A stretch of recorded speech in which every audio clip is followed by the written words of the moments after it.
Hey everyone, this video will show you how to access the housing application and how to apply for housing here in THD, the Housing Director version 5. So you may notice this looks a little different from the housing portal in past years, but essentially its functionality is the same. So to access the housing application, you'll first want to log into your housing portal where you'll see your main page or your dashboard. Then you'll want to navigate over to the left-hand menu to Housing Applications, and you'll see any housing applications that are available to you. So first you'll click on that housing application, and here you'll see our housing agreement for the upcoming term.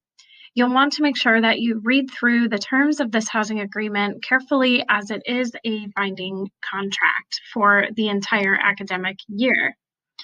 Once you have read through the entirety of the housing application, you'll want to scroll all the way to the bottom, and you can either type in your first name or you can use the signature pad to write your name. Once completed with viewing the housing agreement and signing, you'll then want to click Continue. If you've completed a housing application in the past, your personal preferences may already be populated. However, if this is your first time completing a housing application, then these fields may be empty. So what you'll want to do, regardless of if you have automatically populated fields or not, is make sure that you go through and update any information. We've also added some new questions for this upcoming academic year, so you'll definitely want to make sure that those fields are completed. So after looking through all the different questions, you can indicate your acceptance level or your preferences for all of the various categories.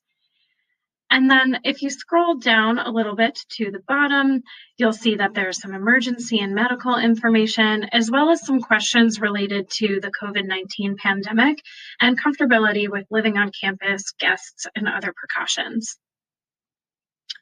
Once you've completed these personal preferences and ensured that you've answered all of the required questions, which are indicated by this little star, you'll then want to click Continue.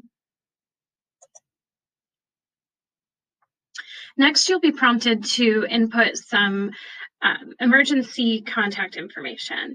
And you'll notice here that there's a couple of fields. And primarily down here in the contact section, you'll notice that there's an emergency contact one and a preferred parent/guardian contact. These are two separate contacts that need to be completed. And the preferred parent-guardian contact is the individual who will receive any communications from our office. So this includes things like updates, emergency information, or general residence life communications that may be important for a parent or guardian to be aware of.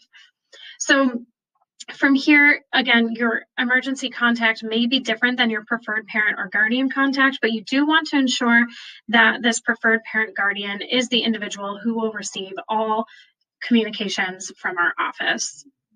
Once you've input that information and clicked Save, you'll want to click Continue.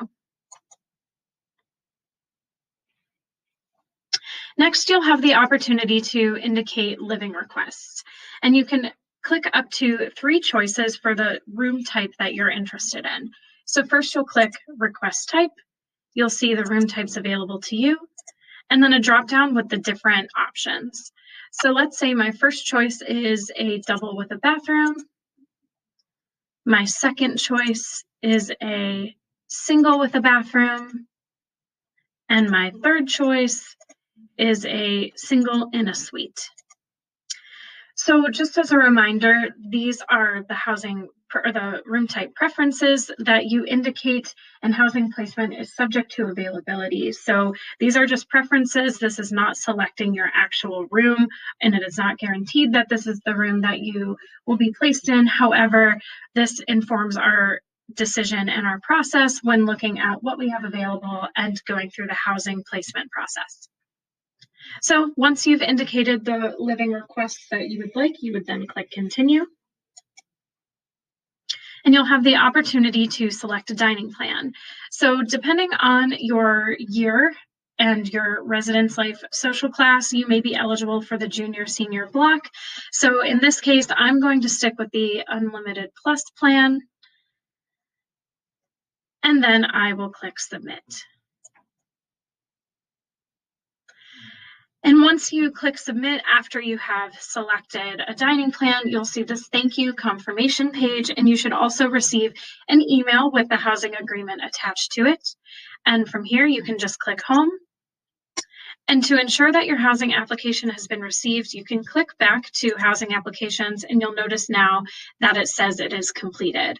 So one thing you want to make sure is that the application is completed and that you have selected a dining plan. If you click out of the application at any point prior to that completion page, then your application will not be received and it will not be completed.